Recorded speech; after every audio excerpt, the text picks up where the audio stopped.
नमस्कार। आज के इस एक्सप्लेनर में इतिहास के एक ऐसे मुद्दे पर बात होने वाली है जिस पर सदियों से तीखी बहस होती आई है, सती प्रथा। हम वंदे मातरम नाम के एक बहुत ही मशहूर ब्लॉग पोस्ट को डिकोड करेंगे। इस ब्लॉग में एक बेहद बोल्ड दावा किया गया है। दावा ये है कि प्राचीन भारत में सती प्रथा जैसी कोई चीज थी ही नहीं। आज के इस विशेष विश्लेषण में हम एक ऐसी चर्चा शुरू करने जा रहे हैं जो शायद इतिहास को देखने का हमारा नजरिया ही बदल दे। अब ये कोई छोटी मोटी बात नहीं है, ये एक ऐसा लेख है जो सती प्रथा से जुड़े हमारे सदियों पुराने पारंपरिक नजरिए को सीधे सीधे चुनौती देता है। हम बिना किसी पक्षपात के बिल्कुल निष्पक्ष होकर इस लेख में दिए गए तर्कों और सबूतों को समझने की कोशिश करेंगे, ताकि देख सकें कि लेखक ने इतिहास की इन कड़ियों को आखिर जोड़ा कैसे है। तो चलिए बिना देर किए सीधे मुद्दे पर आते हैं। इस पूरे विश्लेषण को हमने 6 मुख्य हिस्सों में बांटा है। सबसे पहले ब्लॉग का मुख्य दावा, फिर प्राचीन ग्रंथों के प्रमाण, उसके बाद आक्रमण और जौहर का एंगल, कुछ ऐतिहासिक प्रतिरोध के उदाहरण, फिर इस सब में लालच की भूमिका और अंत में सती शब्द की एक बिल्कुल नई परिभाषा। तो शुरुआत करते हैं पहले हिस्से से कि आखिर इस व्लॉग का मुख्य दावा है क्या। देखिए, लेखक ने शुरुआत में ही एक बहुत बड़ा विरोधाभास हमारे सामने रख दिया है। एक तरफ उस स्थापित नजरिया है जो आमतौर पर पढ़ाया जाता है कि सती प्रथा हिंदू समाज की एक प्राचीन कुरीति थी, लेकिन दूसरी तरफ ब्लॉग का बड़ा ही स्पष्ट और सीधा दावा है कि भाई, प्राचीन भारत में सती प्रथा नाम की कोई चीज कभी अस्तित्व में थी ही नहीं।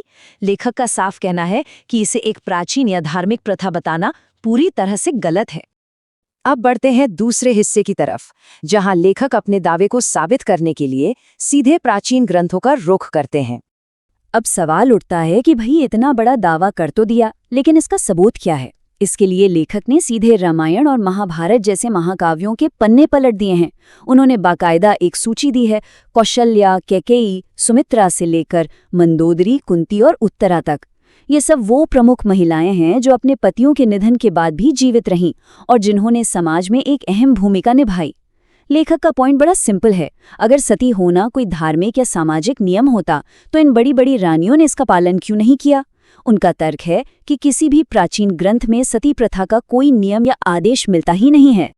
अब यहाँ पर एक बहुत ही दिलचस्प बात सामने आती है। आप सोचेंगे कि अगर नियम नहीं था तो ग्रंथों में सुलोचना और माद्री के आत्मदाह का जिक्र क्यों है।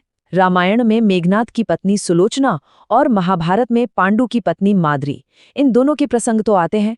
तो लेखक इसे कैसे समझाते हैं?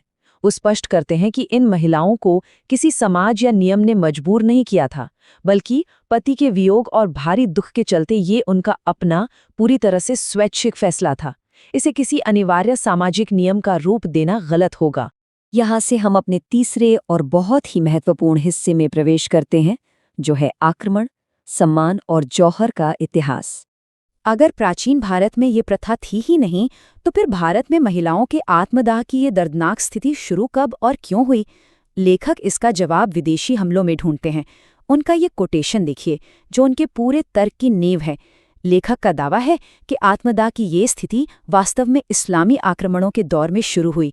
उनके अनुसार जिसे बाद में सती कहा जाने लगा, वो असल में एक आत्मरक्षा का कदम था, जिसे जौहर कहते थे। ये आक्रमणकारियों के हमलों और दुराचार से अपनी गरिमा और सम्मान को बचाने के लिए महिलाओं द्वारा उठाया गया एक बेहद कड़ा लेकिन स्वाभिमानी कदम था। अब जरा सोचिए, अगर ये महिलाएं जौहर न करतीं तो क्या होता? क्या विकल्प थे उनके पास? लेखक के अनुसार स्थिति बहुत भयावह थी। उन बेबस महिलाओं को अपहरण का शिकार होना पड़ता था, उनका जबरन धर्मांतरण कराया जाता था और फिर उन्हें आक्रमणकारियों के हरम में ढकेल दिया जाता था। इस ब्लॉग में एक काफी सख्त दावा भी किया गया है कि आज जो लोग इस तरह के कृत्यों को सही ठहराते हैं या उनका महिमा मंडन करते हैं, हो सकता है वे उन्हीं महिलाओं के वंशज हों जिन्हें हरम में रहने के लिए मजबूर किया गया था। ये लेखक का अपना एक बेहद कड़ा दृष्टिकोण है।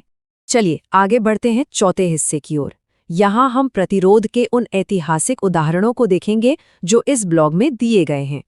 इस टाइमलाइन पर जरा गौर कीजिए, ये बहुत कुछ साफ कर देती है। चित्तौड़गढ़ की महारानी कर्णावती का ही उदाहरण लें। 1528 में उनके पति राणा सांगा की मृत्यु हुई, लेकिन उन्होंने तुरंत जौहर नहीं किया।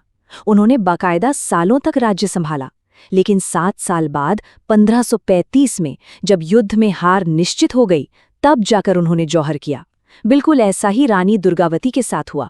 पति के निधन के बाद वो पूरे 15 सालों तक राज करती रहीं। उन्होंने अकबर की सेना से जमकर लोहा लिया और जब बंदी बनने की नौबत आई तो खंजर मारकर अपनी जान दे दी। और ये बातें इस बात को शानदार ढंग से साबित करती हैं कि महिलाएं युद्ध में सीधे तौर पर शामिल थीं। रानी पद्मावती का अलाउद्दीन खिलजी के खिलाफ जौहर तो खैर विश्व प्रसिद्ध है ही। इसके अलावा ब्लॉग औरंगजेब के समय की जाट महिलाओं का भी जिक्र करता है। उन वीर महिलाओं ने मुगल सैनिकों से सीधी लड़ाई लड़ी और जब कोई रास्ता नहीं बचा तो अपना सम्मान बचाने के लिए यमुना में कूद गईं या एक दूसरे का सिर काट दिया। ये सारे उदाहरण चीख चीख कर कहते हैं कि आत्मदाह केवल और केवल युद्ध की एक अंतिम हताश सैन्य रणनीति थी। अब हम आते हैं 5वें हिस्से पर, लालच की भूमिका। कैसे एक रक्षात्मक कदम एक कुप्रथा बन गया। ये एक बहुत बड़ा सवाल है कि जो चीज़ युद्ध के मैदान से जुड़ी थी वो घरों के अंदर होने वाली एक कुप्रथा में कैसे बदल गई। लेखक इसका सीधा दोष इंसान के लालच को देते हैं। इसे हम 3 आसान चरणों में समझ सकते हैं। पहला चरण, युद्ध के दौरान सम्मान बचाने के लिए जौहर जैसी स्थिति शुरू हुई। दूसरा चरण, जब युद्ध नहीं थे तब कुछ लालची रिश्तेदारों की नज़र अपने मृत भाई की संपत्ति पर पड़ने लगी। और तीसरा चरण, इसी लालच में उन्होंने अपनी विधवा भाभियों को मारना शुरू कर दिया। अब इस हत्या को सही कैसे ठहराएं? तो उन्होंने बड़ी चालाकी से इसे एक प्राचीन प्रथा का चोला पहना दिया। लेखक का मानना है कि जो आधुनिक सती प्रथा हम देखते हैं वो धर्म नहीं बल्कि सीधे तौर पर लालच और धोखाधड़ी का नतीजा है। और अब हम इस विश्लेषण के छठे और आखिरी हिस्से पर पहुंच गए हैं, जहां लेखक सती शब्द को ही एक नई परिभाषा देते हैं। इस हिस्से में आकर लेखक पूरी बहस का रुख ही मोड़ देते हैं। वो भाषा और शब्दावली पर सवाल उठाते हैं। सबसे पहले माता सती का उदाहरण लीजिए, जिनके नाम पर इस प्रथा को जाना जाता है। लेखक हमें याद दिलाते हैं कि माता सती ने किसी विधवा के रूप में आत्मदाह नहीं किया था। भगवान शिव तो उस समय जीवित थे। उन्होंने आत्मदाह इसलिए किया क्योंकि वो अपने पिता के यज्ञ में अपने पति का अपमान बर्दाश्त नहीं कर पाई थीं। तो सोचिए, वो घटना तो पति के प्रति अथाह प्रेम और समर्पण का प्रतीक थी, न कि विधवा होने के बाद चिता पर जलाए जाने का कोई नियम। तो यहाँ सबसे अहम पॉइंट ये निकल कर आता है कि लेखक के अनुसार सती शब्द का मतलब चिता पर जलना है ही नहीं। इसका असली अर्थ है एक पूरी तरह से समर्पित और निष्ठावान पत्नी।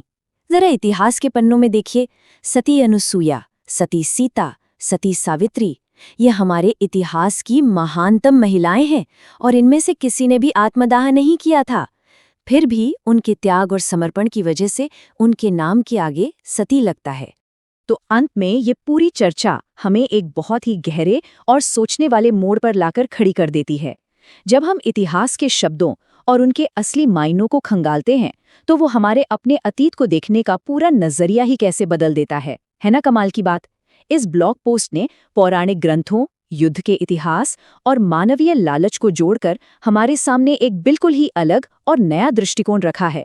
ये हमें सोचने पर मजबूर करता है कि जो इतिहास हमें सदियों से बताया गया है उसे समझने के और भी कई तरीके हो सकते हैं। इस विषय पर खुद भी जरूर विचार कीजिएगा। आज के इस गहरे और रोचक विश्लेषण में हमारे साथ जुड़ने के लिए आपका बहुत बहुत धन्यवाद।